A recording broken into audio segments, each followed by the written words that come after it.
안녕하세요. 웨이커의 황기종입니다. 1월 19일 수요일 미국 증시 리뷰 시작하도록 하겠습니다. 네, 어제는 그 미국채 10년물 금리가 장중에 재차 상승하면서 매물이 지수 전반에서 출회되면서 하락 마감했고요. 그리고 뭐 모건 스탠리와 P&G는 실적 발표에서 좀 좋은 실적이 나오면서 지수하고는 좀 차별화된 강세 흐름 보였습니다. ASML 같은 경우는 매출은 좀 부진했는데 높은 매출 총이익률에 당기순이익이 좋게 나오면서 뭐 장초반에 급등하다가 전체적인 하방 압력 지수 전체 하락에 또 안 좋은 모습을 보여줬는데 이슈 함께 보시겠습니다. 보시면은 지수는 전반적으로 장 초반에는 상승 출발들을 했고요. 장 초반에는 상승 출발을 했는데 어, 이제 장 중에 이제 장 마감에는 미국채 10년물 금리도 하락 마감을 했습니다. 장 중에는 네, 거의 1.9%포인트 가까운 상승을 보여주면서 또 국채금리 인상, 국채금리 상승에 따른 뭐 기준금리의 조기 인상이라던가 아니면 여러 유동성을 회수할 수 있는 어떤 인플레이션에 대한 우려가 또 불거졌고요.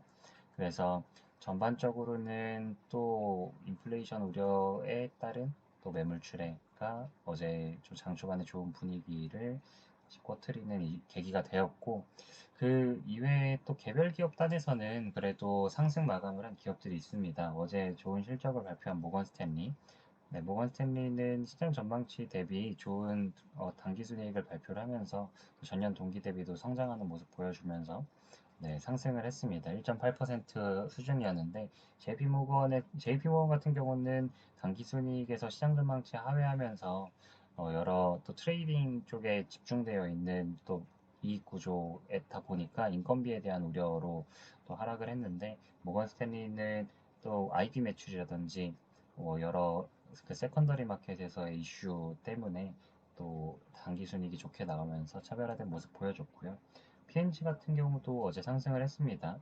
네, PNG도 보시면 주당 순이익에서 전년 동기 대비 상회하는 모습 보여줬고, 그리고 매출 같은 경우도 전년 동기 대비 성장하는 모습 보여줬습니다. 거기에서도 또 같이 좋은 흐름 보여주면서 3% 수준의 상승을 했고요. 네, 올해는 그 오미크론 이후에 포스트 코로나의 여러 생활들이 조금 더 야외 활동도 늘어나고 하면서 생활용품에 대한 수요가 늘어날 수 있다라는 점이 코멘트가 있었고, 그래서 더 상승하는 모습 보여줬습니다. 네, ASML 같은 경우도 어제 실적은 좋게 나왔습니다. ASML 보시면 주당 순이익에서 시장 전망치 대비 7.58% 상회하면서 어닝 서프라이즈를 기록을 했고요.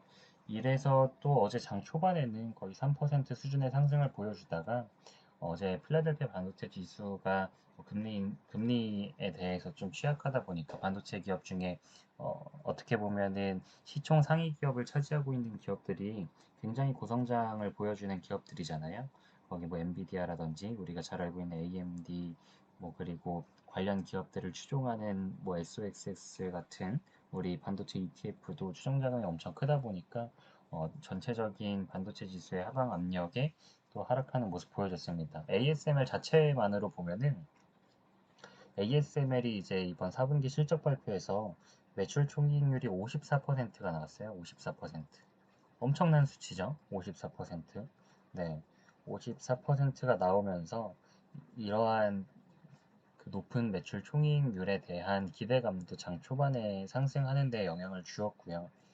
그리고 ASML이 발표한 내용 중에 세부 내용에서는 ASML이 생산 능력이나 이제 공급 능력을 가지고 있는 부분하고 그리고 ASML이 이제 고객사의 수요하고 대비를 했을 때 ASML의 고객사 수요가 지금 생산 능력을 50% 이상 상회하고 있는 수준이고 이러한 게 해소되기에 좀 시간이 오래 걸릴 거다라는 이야기가 있어서 ASML은 실적 발표에 있어서는 지속적으로 좋은 모습 보여줄 걸로 보입니다.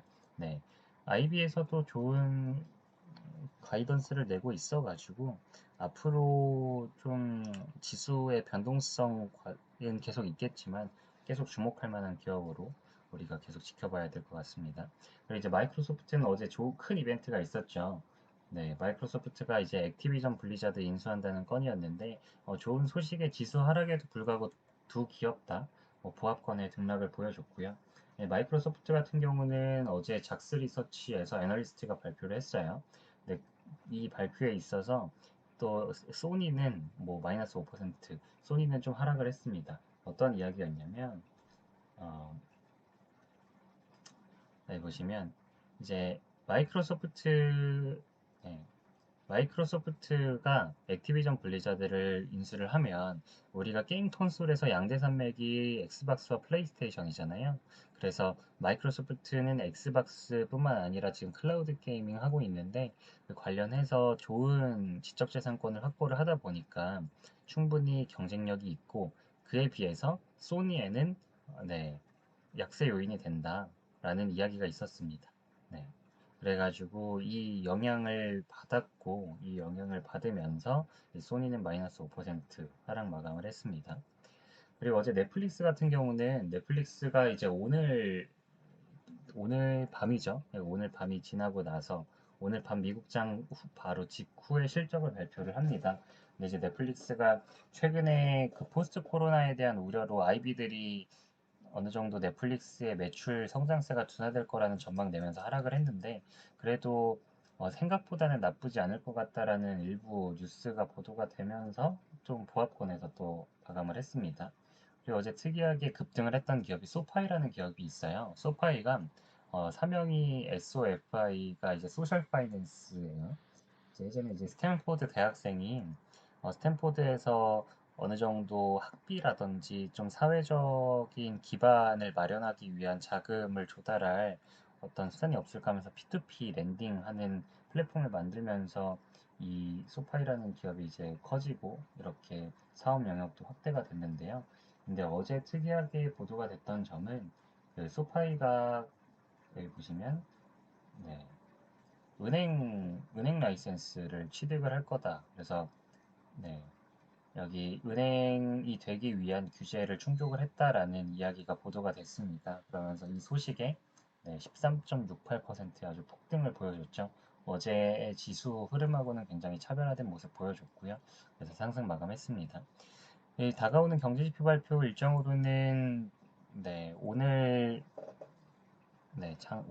장 시작 전에 신규 실업당 청구 건수하고 제조업 활동 지수 있는데 또 계속 불거지고 있는 인플레이션에 대해서 어떻게 영향 줄지 이슈 함께 보시고 개별 기업 실적 발표에서도 이제 좀 큰 기업들이 실적을 발표하고 있고 비금융 기업들이 실적 발표하기 시작했는데 우리가 친숙한 아까 말씀드렸던 대로 넷플릭스가 실적을 장 후에 발표를 합니다. 장전에도 이제 아메리칸 에어라인 실적 발표하고요. 장후에 넷플릭스와 함께 인투이티브 서지컬이라는 우리 수술용 기계 생산하고 있는 이 기업도 실적을 발표하니까 이슈 함께 짚어보시도록 하겠습니다. 오늘 시험은 여기서 마무리하도록 하겠습니다. 네, 오늘도 좋은 하루 보내시고요. 네, 감사합니다.